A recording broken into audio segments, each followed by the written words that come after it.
Hey students, it's Tyler here with a really important tip for those of you working on documentary or performance projects for the History Fair this year. I'm here logged in as my Luke Skywalker student, and I'm going to click his name and go to my profile.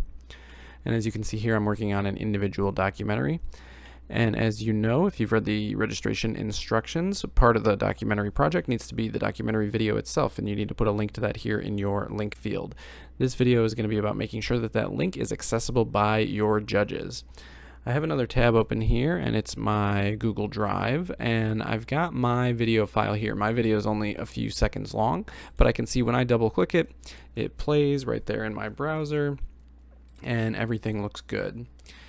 So in order to create a link that's going to work for Z-Fairs and be accessible to your judges for the History Fair, you're going to need to go into the Share menu for your file. There's a few ways to get to this. You can right-click it. That's what I'll do now, and I will go to Share. You can also use this icon up here in the corner. That's the Share icon, but I'll go ahead and click it from my right-click menu. That's going to bring up the Share menu for this video.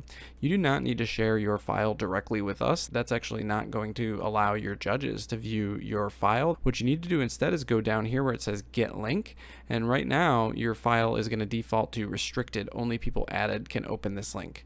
What you need to do to make your project visible for History Fair judges is change to anyone with the link.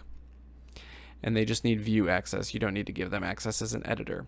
So once you have this screen that says anyone on the internet with this link can view, that's the link you want. You can go ahead and copy that link, go back to your Z-Fairs page, and that's the link you want to have inserted under the link field for your documentary. Just make sure you press the blue save button so that it picks up your changes. It's always a good idea to log all the way out and then back into Z-Fairs to make sure that it's picked up all the changes that you've made. I'm going to go ahead and do that now, and then I'm going to show you how you can double check and make sure that your link will be accessible to the judges.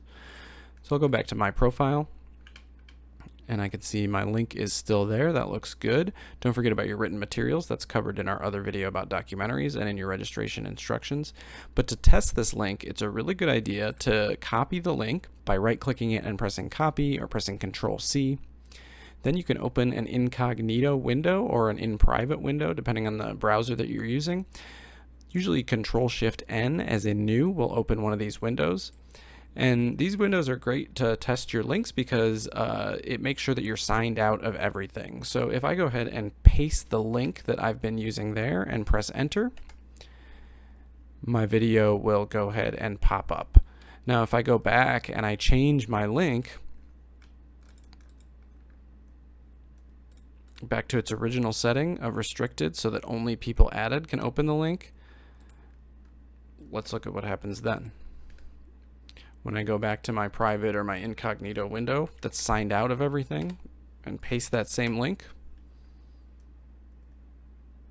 I can see that I don't have permission to access the video. So we don't want your judges to have that experience. We want your judges to be able to access your video.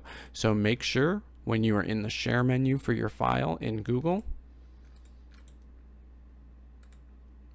that you're changing the link settings to anyone on the internet with this link can view. That's the link that you should be copying into your Z-Fairs profile for your documentary or performance in the link field. Don't forget to press save to make sure that it picks up your changes.